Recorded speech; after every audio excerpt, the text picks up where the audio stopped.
Все наши помещения, они были далеко не в идеальном виде, но мы видели какой-то потенциал и понимали, что мы можем из этого сделать. Мы хотели сделать Зою за 2 месяца, в итоге этот ремонт превратился в полгода.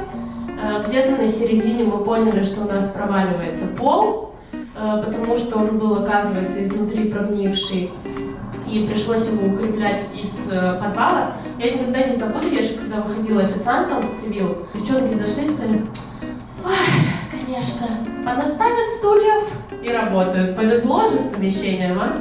Вот, и каждый раз я, сталкиваюсь с некоторым обесцениванием.